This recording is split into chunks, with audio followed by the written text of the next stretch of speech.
Oke, baik. Assalamualaikum warahmatullahi wabarakatuh. Shalom, Om Swastiastu, Namo Buddhaya. Salam kebajikan, salam sejahtera untuk kita semuanya. Ya.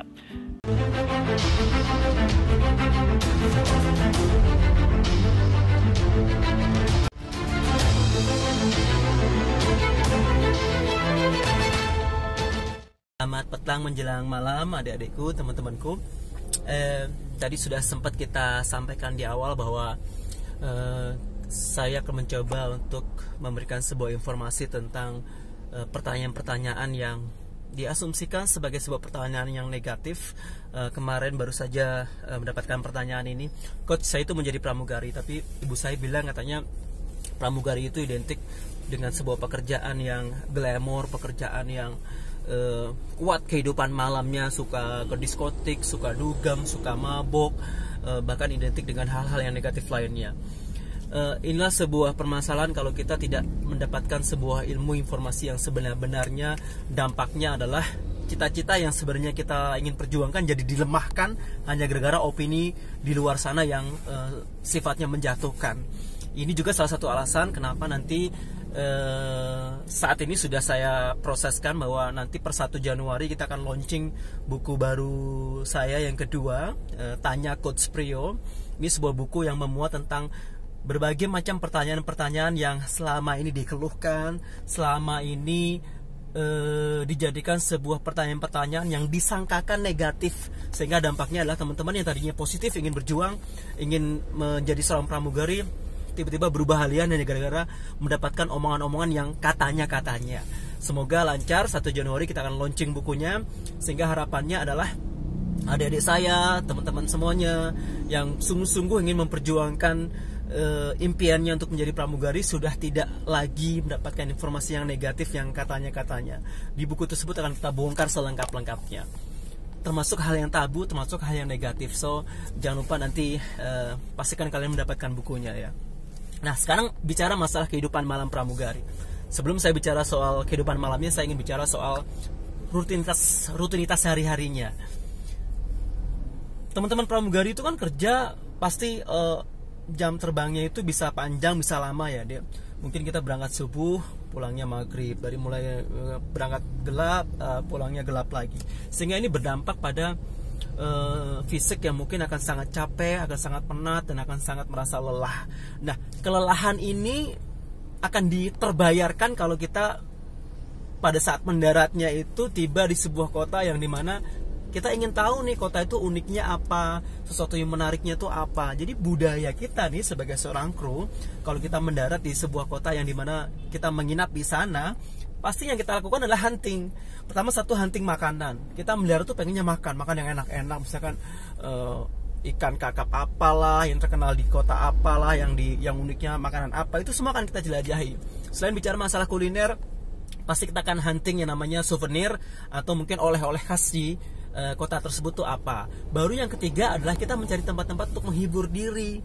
Nah, kategori menghibur diri ini yang mungkin banyak teman-teman kita orang awam selalu diidentifikasikan dengan hal yang negatif. Menghibur diri itu ya seperti apa sih, Coach? Kita udah capek kerja, kita sudah mungkin seharian habis delay, mungkin kena marah ratusan penumpang, semua maki-maki kita, sehingga terkadang hati dan perasaan kita itu ngedumel ya, ngebete, ini sialan nih kerja dari pagi, banyak kasus, banyak masalah, kena marah terus. Akhirnya apa? Ada sebuah ambisi ya, ayolah relax lah, ayo santai, ayo menikmati pekerjaan kita, ayo ngopi-ngopi cantik lah, atau ngejus-ngejus cantik lah. Ini pasti ada, apalagi di tempat yang pemandangannya menarik.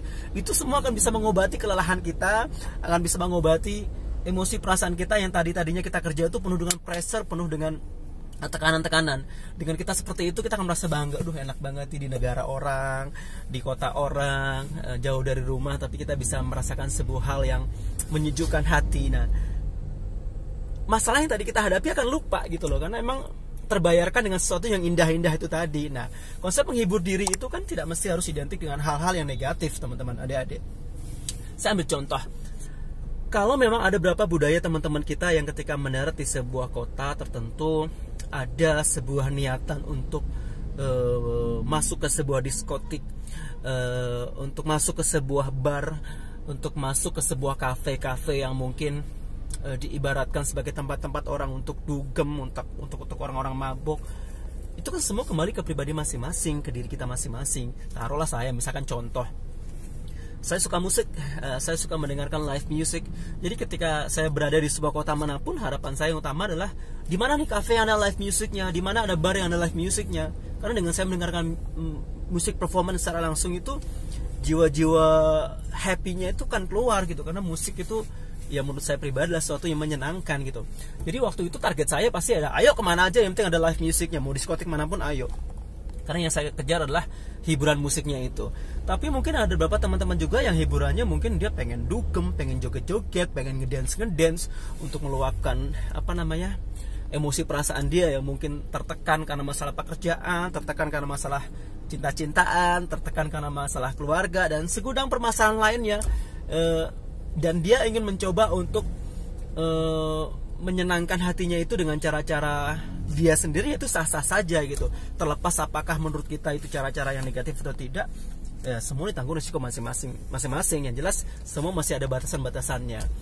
Kalau ada teman-teman yang merasa gue mau dugem nih, dan gue mau mabok, gue mau minum alkohol, ya selama itu menjadi kebiasaan dia dan itu menjadi hal yang menurut dia wajar-wajar aja, ya pribadi masing-masing. Kalau kita nggak suka alkohol, kita nggak suka minum, kita nggak suka dugem, ya kita cukup menikmati hiburan lainnya saja. Toh ke diskotik, ke bar, ke kafe itu tidak identik dengan harus mabok, tidak identik dengan harus dugem-dugem yang sekiranya ke arah-arah hal yang membuat kita negatif. Tidak. Enjoy the life, nikmati musiknya. Kamu bisa ngopi-ngopi cantik, bisa ngejus-ngejus cantik sambil menikmati orang lain yang mungkin yang lagi happy-happy. Mungkin kita juga akan keluar happy itu.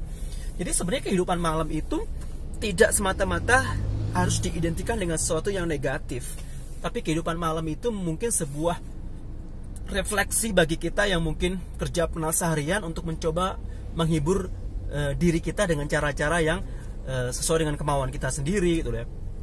Dan nggak mungkin dong kita satu grup, satu temen pergi bareng, berangkat bareng, terus kita mau nongkrong ke bar, nongkrong ke diskotik tuh nggak mau ikut hanya gara-gara menurut saya ke diskotik itu saya takut salah jalan. Akhirnya kan kamu akan merasa kayak ya dipandang aneh sama teman-teman kita yang lain. Orang yang lainnya satu grup pergi bareng pengen nyari hiburan, pengen enjoy, kenapa kamu menolak tuh ya. Jadi hal seperti ini nanti berhubungan dengan skill adaptasi sih sebenarnya. Jadi semakin kita punya skill adaptasi yang baik, ya dimanapun kita berada kita akan siap dengan situasi apapun. Yang penting kita tahu batasannya, bahwa kalau kita ke kiri itu salah, kalau kita ke kanan itu betul. Nah ini aja harus dipahami. Jadi jangan sampai kita menjadi pribadi yang akhirnya kaku, takut untuk melakukan banyak hal, sehingga nanti kesannya adalah kita menjadi pribadi individu, pribadi yang tidak mau berbaur, tidak mau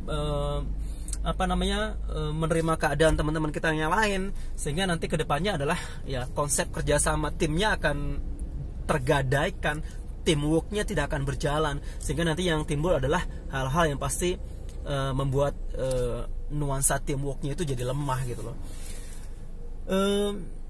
Masalah yang suka mabok, suka dugem, sebenarnya tidak pernah ada paksaan dalam dunia kru, dalam dunia pramugari bahwa kalau lu dugem sama gue lu harus mabok, lu harus minum alkohol, nggak ada gitu loh. Jadi kita tuh orang-orang yang dewasa, orang-orang yang tahu ilmu, orang-orang yang tahu etika.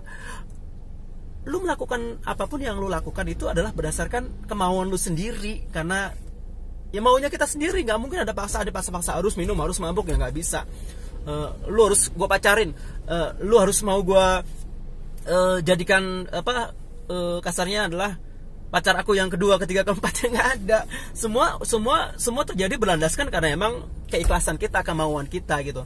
Jadi kalau kamu merasa ingin jadi pramugari, pasti ada hal yang nanti ada unsur pemaksaan, ada hal-hal yang membuat kamu harus mengikuti hal-hal yang kamu anggap negatif. Tidak ada. Jadi sampaikan ke orang tua, sampaikan ke ibu bahwa ini adalah sebuah profesi yang elegan, profesi yang betul-betul cerdas, profesi yang emang akan kaya dengan ilmu dan pengalaman gitu. Kita bisa berada di orang-orang yang di levelnya bawah, levelnya menengah, bahkan levelnya atas pun kita bisa menempatkan diri kita dengan baik, karena kita sudah well training akan itu. Kita sudah dididik untuk menjadi pribadi-pribadi yang skill adaptasinya itu leluasa, berteman, bergaul dengan siapapun, dengan keadaan siapapun, kita siap-siap aja karena kita sudah cukup banyak pengalaman dalam hal itu. Jadi lagi-lagi skill beradaptasinya harus dikuatkan, dan konsep pemahaman kita tentang memaknai profesi ini harus betul-betul dengan cara-cara yang intelek, dengan cara-cara yang cerdas. Sampaikan ke orang tua kalian bahwa ini sesuatu yang tidak tepat sasaran kalau mereka mengasumsikan bahwa profesi ini identik dengan hal-hal yang negatif. No, jangankan pramugari, semua orang juga berhak pergi ke diskotik, semua profesi juga berhak untuk mabok, untuk dugem. Jadi kenapa harus pramugari yang keserang gitu loh?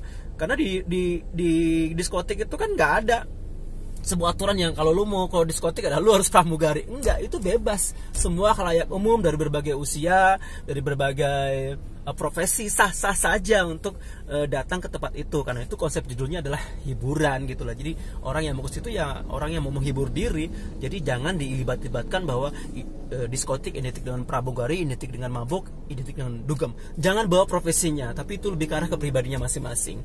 Kurang lebih seperti itu ya teman-teman. Sampai ketemu lagi. Bye.